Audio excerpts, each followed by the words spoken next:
we will continue our chapter Water and Mineral Metabolism.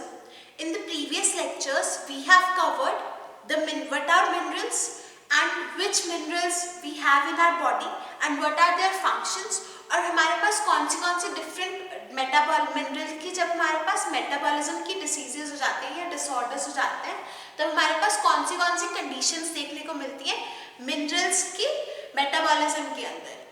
तो उसके अंदर हमारे पास दो मिनरल्स रह गए थे. First is copper. तो सबसे पहले कॉपर के बारे में पढ़ेंगे. अब जो कॉपर हमारे पास मिनरल है, copper is widely distributed in our body. हमारी बॉडी में 100 से 150 milligrams copper all the times रहता है. जो मैक्सिमम अमाउंट ऑफ कॉपर है वो हमारे पास लिवर के अंदर होता है. लिवर के अंदर हमारे पास जो कॉपर प्रेजेंट होता है उसको हम बोलते हैं हेपाटोक्यूपरीन. जो कॉपर हमारे पास लिवर में प्रेजेंट होता है उसको हम बोलते हैं हेपाटोक्यूपरीन. सो अभी तक हमने क्या पढ़ा कि जो हमारे पास कॉपर है, copper is a widely distributed mineral. First thing. Secondly 100 to 150 milligrams copper हमारी बॉडी में होता है. 100 टू 150 मिलीग्राम्स. और उसके अलावा हमारे पास जो कॉपर है वो मेजरली हमारे पास कॉन्सेंट्रेटेड होता है लिवर के अंदर. और जो कॉपर हमारे पास लिवर के अंदर प्रेजेंट होता है वो उसको हम बोलते हैं हेपाटोक्यूपरीन. तो अभी हमारे पास नेक्स्ट चीज जो आती है वो आती है फंक्शंस. हमारा पास जो कॉपर है, कॉपर हमारे पास बहुत सारी ऐसी एंजाइम्स के अंदर एज अ कोफैक्टर काम करता है. जैसे कि हमारे पास साइटोक्रोम कैटालेज एंजाइम है या फिर यूरिकेज एंजाइम है. उसके अलावा हमारे पास आयरन के साथ कंजक्शन के अंदर हीमोग्लोबिन के सिंथेसिस में और आरबीसी की हमारे पास मैचुरेशन के अंदर कॉपर रोल प्ले करता है. उसके अलावा हमारे पास जो माइलिन शीथ की फॉर्मेशन होती है, जो न्यूरॉन्स के ऊपर, जब आपने न्यूरॉन का स्ट्रक्चर पढ़ा होगा तो आपने पढ़ा होगा कि न्यूरॉन्स के ऊपर एक माइलिन शीथ होती है. उस माइलिन शीथ की जो हमारे पास फॉर्मेशन होती है that is also done in the presence of copper. और उसके अलावा हमारे पास बोन्स की फॉर्मेशन के अंदर कॉपर रोल प्ले करता है. तो हमने अभी तक क्या पढ़ा कि फंक्शन क्या क्या है. सबसे पहले ये कोफैक्टर की तरह काम करता है साइटोक्रोम कैटालेज एंजाइम के अंदर. फर्स्ट.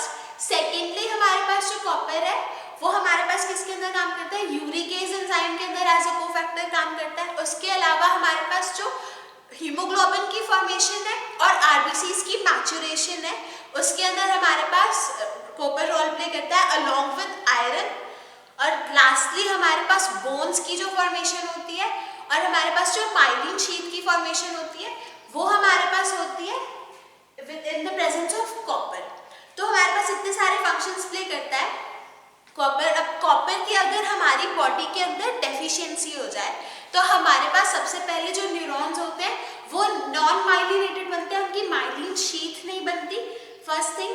सेकेंड हमारे पास लॉस ऑफ वेट देखने को मिलता है in case of deficiency of copper.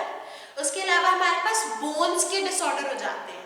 Copper हमारे पास बोन्स की फॉर्मेशन में हेल्प कर रहा है, तो अगर हमारे पास कॉपर की डेफिशिएंसी हो जाएगी तो हमारे पास डिसऑर्डर्स ऑफ बोन देखने को मिलेंगे. अब उसके अलावा हमारे पास एनीमिया हो जाता है, यानी कि आरबीसीज की फॉर्मेशन और हीमोग्लोबिन की फॉर्मेशन में कॉपर रोल प्ले कर रहा था. तो हमारे पास बहुत बारी क्या होता है, हमारे पास आरबीसीज की जो फॉर्मेशन ना होने की वजह से एनीमिया कॉज हो जाता है in the deficiency of copper. अब कॉपर से रिलेटेड हमारे पास एक डिसीज आती है जिसको हम बोलते हैं विल्सन्स डिसीज.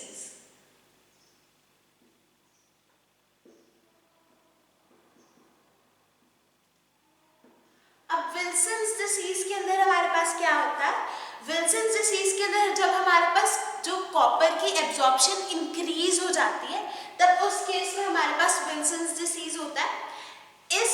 हमारे पास इस डिसीज को हम बोलते हैं हेपाटोलेंटिकुलर डीजनरेशन. हेपाटोलेंटिकुलर डीजनरेशन क्यों बोलते हैं, क्योंकि हमारे पास जो कॉपर होता है वो हमारे पास लिवर के अंदर ज्यादा से ज्यादा हमारे पास कॉन्सेंट्रेट हो जाता है. और due to increase in concentration of copper in the liver there is another condition which is seen in the liver which is known as cirrhosis. तो हमारे पास cirrhosis कॉज हो जाता है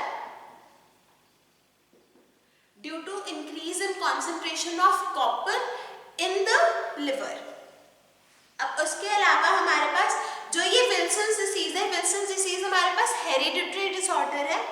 इसके अंदर हमारे पास जो कॉपर का मेटाबॉलिज्म होता है वो हमारे पास जो पेशेंट है उसके अंदर स्टार्टिंग से ही डिसरप्टेड होता है, जिसकी वजह से हमारे पास उस पेशेंट के अंदर जो अमाउंट ऑफ कॉपर होता है वो बहुत ज़्यादा इंक्रीज हो जाता है। कॉपर की जो हमारे पास एक्सक्रीशन होती है वो लिमिटेड होती है, जिसकी वजह से हमारे पास कॉपर की कंसंट्रेशन लिवर में इंक्रीज हो जाती है, और लिवर में हमारे पास कंसंट्रेशन इंक्रीज हो जाने की वजह से हमारे पास लिवर में टॉक्सिसिटी कॉज होती है ड्यू टू कॉपर। अब नेक्स्ट जो आयन है हमारे पास वो है जिंक। अब जो जिंक मिनरल है हमारे पास, जिंक हमारी बॉडी में 1.5 to 2.5 ग्राम्स प्रेजेंट होता है। ये भी हमारे पास कोफैक्टर होता है कुछ एंजाइम्स का, स्पेसिफिकली कार्बोनिक एनहाइड्रेज एंजाइम और alcohol dehydrogenase enzyme. Carbonic anhydrase enzyme और अल्कोहलिक हमारे पास डिहाइड्रोजनेज एंजाइम का कोफैक्टर है जिंक। उसके अलावा जो हमारे पास जिंक है ये इंसुलिन की सिक्रीशन के लिए चाहिए होता है। हमारे पास विटामिन ए की जो सिंथेसिस है उसको भी स्टिमुलेट करता है जिंक। और उसके अलावा हमारे पास जब किसी को चोट लग जाती है, वुंड हो जाता है, तो उसकी जो हीलिंग है वो भी हमारे पास जिंक के हेल्प से होती है। तो जिंक हमारे पास सबसे पहले कोफैक्टर है दो एंजाइम्स का। कौन सी एंजाइम्स है हमारे पास? Carbonic anhydrase and alcohol dehydrogenase first. Secondly हमारे पास जिंक क्या करता है, हमारे पास इंसुलिन की सिक्रीशन के अंदर के लिए रिक्वायर्ड होता है। इंसुलिन वो हार्मोन है जो हमारे पास ग्लूकोज का मेटाबॉलिज्म करवाता है। थर्डली हमारे पास जो जिंक है वो विटामिन ए का जो हमारे पास सिंथेसिस है उसके अंदर हेल्प करता है। लास्टली हमारे पास जो वुंड की हीलिंग होती है या फिर जो चोट लग जाती है उसके अंदर हमारे पास जिंक रोल प्ले करता है। तो इसके साथ आपके जो मिनरल्स हैं वो फिनिश होते हैं। नेक्स्ट जो हमारा टॉपिक है जो हमने आज कवर करना है वो है वाटर मेटाबॉलिज्म। अब व्हाट इज वाटर मेटाबॉलिज्म? हमारे पास जो हमारी बॉडी के अंदर हमें पता है कि हमारा जो 70% बॉडी वेट है, 70% बॉडी वेट हमारे पास वाटर की वजह से होता है। तो वाटर हमारी बॉडी में बहुत ज़्यादा रोल प्ले करता है। जितने भी हमने मिनरल्स पढ़े उनके लिए हमारे पास सॉल्वेंट कौन होता है? वाटर। हमारी बॉडी में वाटर क्या क्या फंक्शन प्ले करता है? सबसे पहले हमारे पास जितने भी सेलुलर कंपोनेंट्स हैं उनके सॉल्वेंट की तरह एक्ट करता है। हमारे पास कैरियर की तरह एक्ट करता है जो हमारे पास न्यूट्रिशन और वेस्ट प्रोडक्ट्स हैं उनके लिए। उसके अलावा हमारे पास बॉडी टेम्परेचर को रेगुलेट करता है वाटर। उसके अलावा हमारे पास जो इलेक्ट्रोलाइट का बैलेंस है और ऑस्मोटिक प्रेशर मेंटेन करता है हमारे पास वाटर। और लास्टली हमारे पास जो मेम्ब्रेन्स हैं और जॉइंट्स हैं उनको लुब्रिकेट करता है हमारे पास वाटर। तो 70% of our body weight is water and water plays many important functions in our body, and these functions include lubrication of membranes and joints, and apart from that it plays an important role in electrolyte balance. Electrolyte balance के अलावा हमारे पास body temperature को maintain करने के लिए भी water necessary है। उसके अलावा हमारे पास ये न्यूट्रिशन और वेस्ट प्रोडक्ट्स का हमारे पास कैरियर की तरह एक्ट करता है, सॉल्वेंट की तरह एक्ट करता है जितने भी हमारे पास सेलुलर कंपोनेंट्स हैं उनके लिए। तो वाटर हमारे पास इंपॉर्टेंट है। अब ये जो हमारे पास वाटर हमारी बॉडी में होता है तो ये इसकी जो डिस्ट्रीब्यूशन है सबसे पहले वो कवर करते हैं। अभी हमने फंक्शंस कवर करे कि वाटर के क्या क्या फंक्शंस हैं। तो डिस्ट्रीब्यूशन हमारे पास हमारी बॉडी में इंट्रासेलुलर फ्लूइड होता है और एक्स्ट्रा सेलुलर फ्लूइड होता है, यानी कि हमारे पास सेल्स के आउटसाइड फ्लूइड होता है और हमारे पास सेल्स के अंदर फ्लूइड होता है। तो जो हमारे पास ये फ्लूइड का मेन कॉन्स्टिट्यूएंट है वो कौन है? Water.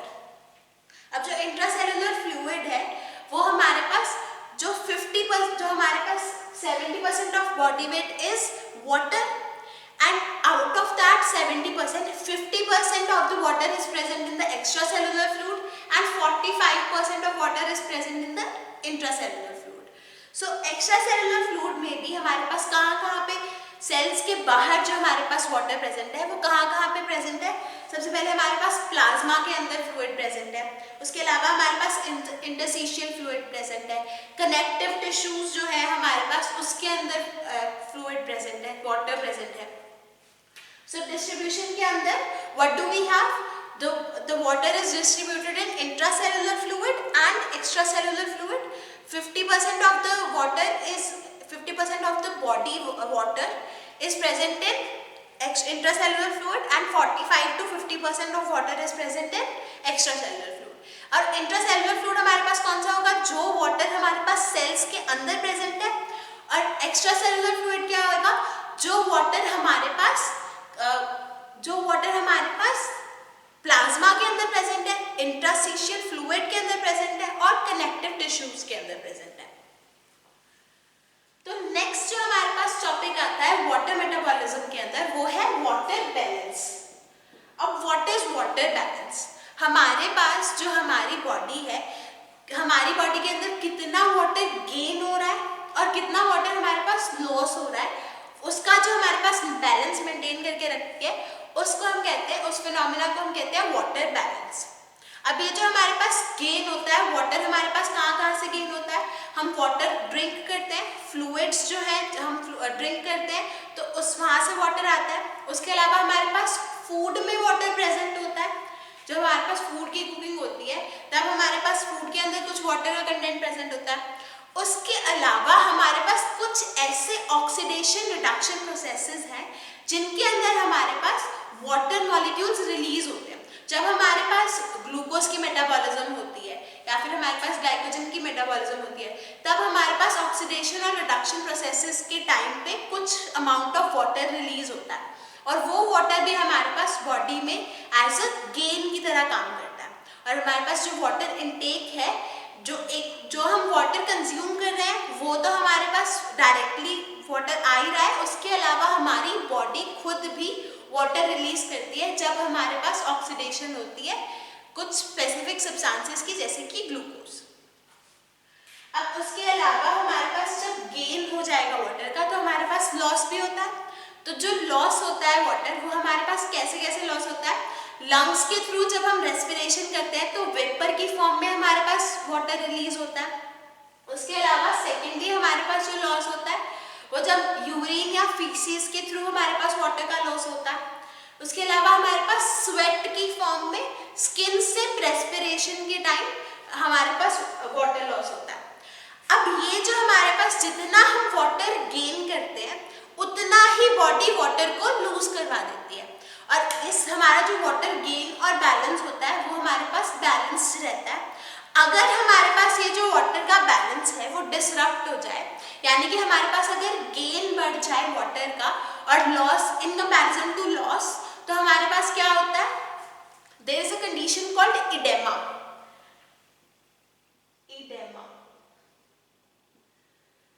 So when we have a positive balance, यानी कि हमारी बॉडी में जब हमारा गेन ऑफ वाटर ज्यादा है इन कंपैरिजन टू लॉस, तो उसके अंदर हमारे पास एक कंडीशन हो जाती है इडेमा। और इडेमा के अंदर हमारे पास क्या होता है? जो वाटर की रिटेंशन हो जाती है, फ्लूइड रिटेंशन हो जाती है हमारे पास और जिसकी वजह से स्वेलिंग आ जाती है, उस कंडीशन को हम बोलते हैं इडेमा। अब सेकेंडली हमारे पास अगर लॉस ऑफ वाटर ज्यादा हो in comparison to the gain of water, तब हमारे पास एक कंडीशन आती है which is called as dehydration.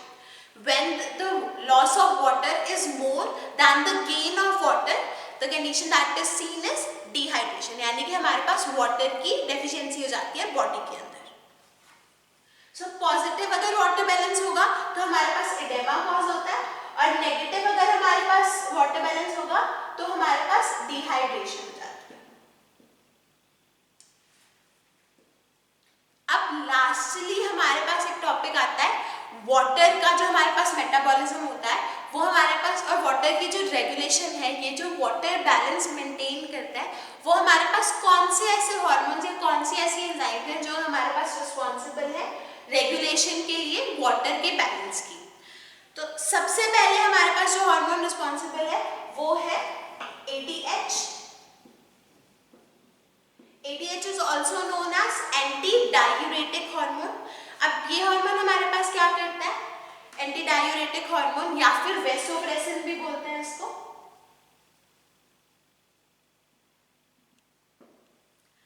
जो एंटी डायूरेटिक हार्मोन है ये हमारे पास क्या करता है?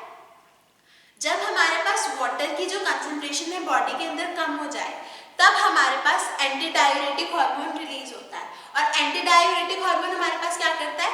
रीएब्जॉर्प्शन करवा लेता है हमारे पास डिस्टल ट्यूब्यूल्स से। जो हमारे पास, जब हम किडनी के बारे में पढ़ेंगे तब हम पढ़ेंगे कि जो हमारे पास ग्लोमेरुलर फिल्ट्रेशन होती है, जब हमारे पास किडनी से यूरिन बनता है और हमारे पास यूरेथ्रा में जाता है और हम उसको एक्सक्रीट कर देते हैं, तो हमारे पास जो एंटी डायूरेटिक हार्मोन होता है वो क्या करता है? वो कॉन्सेंट्रेशन इंक्रीज कर देता है हमारे पास यूरिन की, और वो हमारे पास कैसे करता है? वाटर की जो वापस बॉडी के अंदर रीएब्जॉर्प्शन करवा देता है। So what does antidiuretic hormone do? Antidiuretic hormone is responsible for promoting the reabsorption of water and sodium ions. Water और sodium ions की reabsorption के लिए हमारे पास antidiuretic hormone responsible है। Secondly हमारे पास जो हमारे पास organ responsible है वो है hypothalamus। हाइपोथैलेमस भी रोल प्ले करता है हमारे पास रेगुलेशन के अंदर।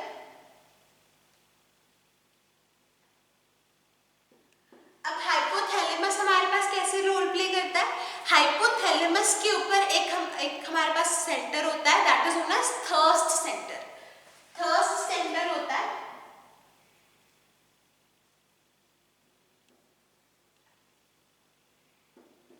और ये जो थर्ड सेंटर है ये हमारे पास एक्टिवेट होता है जब हमारी बॉडी के अंदर जब वाटर की कंसंट्रेशन डिक्रीज हो जाए, तब क्या होता है? हमारे पास हाइपोथैलेमस के अंदर थर्स्ट सेंटर एक्टिवेट हो जाता है।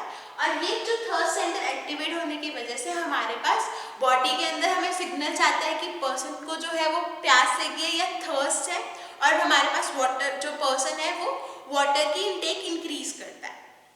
सो हमारे पास हम अभी रेगुलेशन कवर कर रहे हैं। सबसे पहले हमारे पास एंटी डायूरेटिक हार्मोन होता है। जब हमारे पास वाटर की कंसंट्रेशन डिक्रीज हो जाए बॉडी के अंदर, तब हमारे पास एंटी डायूरेटिक हार्मोन रिलीज होता है। जो ये एंटी डायूरेटिक हार्मोन रिलीज होता है ये होता है हमारे पास पिट्यूटरी ग्लैंड से। पिट्यूटरी ग्लैंड के भी पोस्टीरियर लोब से हमारे पास एंटी डायूरेटिक हार्मोन या वेसोप्रेसिन रिलीज होता है। और वेसोप्रेसिन हमारे पास या एंटी डायूरेटिक हार्मोन हमारे पास क्या करता है? हमारे पास रीएब्जॉर्प्शन इंक्रीज करवा देता है वाटर की फ्रॉम द डिस्टल ट्यूब्यूल्स। अब secondly we have hypothalamus. Now hypothalamus के अंदर क्या होता है? हमारे पास जो हाइपोथैलेमस के अंदर हमारे पास एक थर्स्ट सेंटर प्रेजेंट होता है, और जब भी हमारे पास डिहाइड्रेशन हो तो उस केस में हमारे पास डिहाइड्रेशन क्या करता है? थर्स्ट सेंटर को एक्टिवेट कर देता है। और थर्ड सेंटर के एक्टिवेट होने से हमारे पास एक पर्सन के अंदर अर्ज आती है कि उसको वाटर कंज्यूम करना है, और वो जो हमारा पेशेंट है या जो पर्सन है वो हमारे पास वाटर कंज्यूम करता है। तो जब भी आप पानी पीते हो, आपको प्यास लगती है, तो आपका हाइपोथैलेमस ग्लैंड क्या करता है? थर्ड सेंटर को एक्टिवेट करता है, और थर्ड सेंटर एक्टिवेट होने की वजह से आपको लगता है कि आपको प्यास लग रही है और फिर आप पानी कंज्यूम करते हो। अब थर्ड जो हमारे पास ऑर्गन है, जो हमारे पास है एड्रिनल कॉर्टेक्स। एड्रिनल कॉर्टेक्स भी हमारे पास वाटर का जो हमारे पास वाटर की रेगुलेशन है उसके अंदर रिस्पॉन्सिबल है। अब एड्रिनल कॉर्टेक्स हमारे पास क्या करता है? एक कॉर्टिसोल नाम का एक हार्मोन रिलीज करता है, या एल्डोस्टेरोन नाम का एक हार्मोन रिलीज करता है। जो हमारे पास थर्ड ऑर्गन है that is adrenal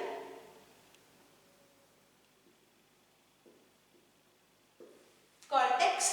adrenal cortex हमारे पास एक ग्लैंड होता है जो कि हमारे पास हार्मोन्स रिलीज करता है। अब एड्रिनल कॉर्टेक्स हमारे पास क्या रिलीज करता है?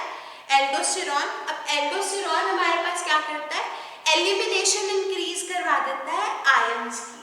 तो हमारे पास पोटेशियम आयंस और हाइड्रोजन आयंस की जो एलिमिनेशन है वो इंक्रीज करवा देता है एल्डोस्टेरोन।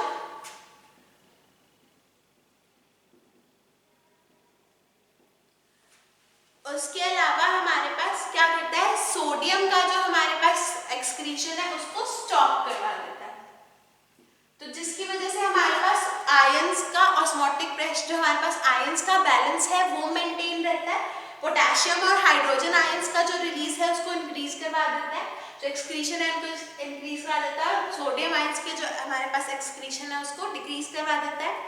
अब हमारे पास एक पोटेशियम आयन एक्सक्रीट हो रहा है और सोडियम आयन हम एब्जॉर्ब कर रहे हैं वापस, तो हमारे पास जो बैलेंस है वो मेंटेन है। तो हमारे पास जो एड्रिनल कॉर्टेक्स है या एल्डोस्टेरॉन है वो बैलेंस मेंटेन करता है और हमारे पास एक्सक्रीशन करवा देता है पोटेशियम और हाइड्रोजन आयंस की। अब लास्टली हमारे पास जो फोर्थ ऑर्गन है वो हमारे पास फोर्थ जो सिस्टम है that is renin angiotensin system.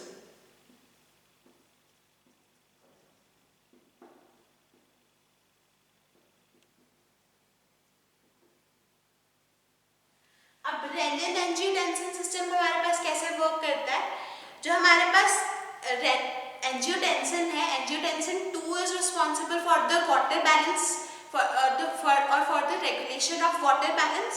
तो हमारे पास एंजियोटेंसिन कैसे वाटर बैलेंस करवाता है, एंजियोटेंसिन 2 हमारे पास एंजियोटेंसिनोजन से बनता है। अब जब हमारे पास जो वॉल्यूम है ब्लड का वो कम हो जाए, वॉल्यूम का हमारे पास जो ब्लड है, ब्लड का वॉल्यूम हमारे पास वाटर बनाता है, तो जब हमारे पास ब्लड का वॉल्यूम कम हो जाएगा तब हमारी बॉडी में जो हमारे पास रेनिन सिस्टम है वो एक्टिवेट होता है। जब रेनिन सिस्टम एक्टिवेट होता है वो इन टर्न हमारे पास एंजियोटेंसिनोजन की फॉर्मेशन करवाता है, और एंजियोटेंसिनोजन से हमारे पास एंजियोटेंसिन 2 की फॉर्मेशन होती है। फिर से सुनिए हमारी बॉडी में होता क्या है, जब हमारे पास जो ब्लड का वॉल्यूम कम हो जाए, जब हमारी बॉडी में ब्लड का वॉल्यूम, जो सर्कुलेटिंग ब्लड है उसका वॉल्यूम कम हो जाए, तब हमारे पास जो रेनिन सिस्टम है वो एक्टिवेट होता है।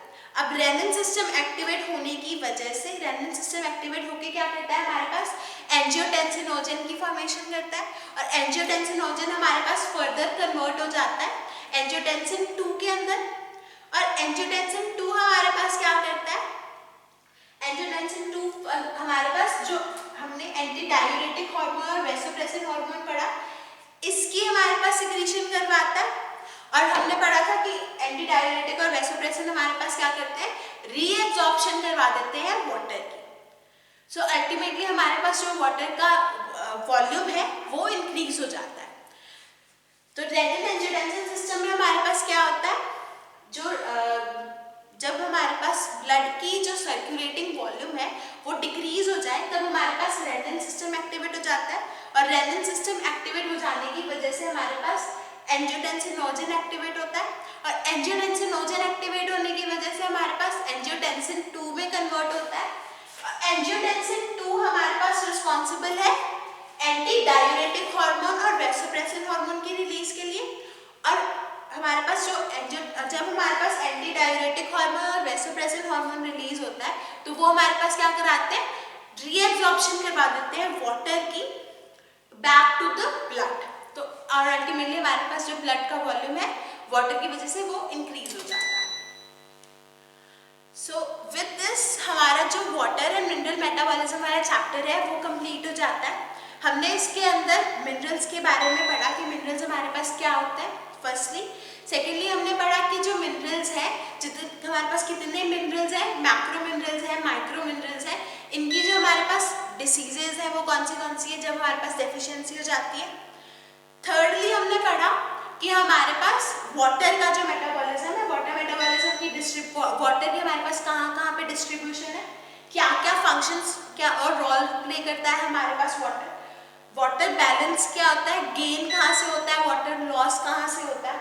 उसके अलावा हमारे पास कौन सी कंडीशंस आती हैं जब हमारे पास ये वाटर बैलेंस डिसरप्ट होता है। और लास्टली हमने पढ़ा कि कौन से ऐसे सिस्टम्स हैं जो हमारे पास वाटर की जो रेगुलेशन है उसके लिए रिस्पॉन्सिबल है। So thank you, and next lecture में हम एंजाइम्स के बारे में पढ़ेंगे। Thank you.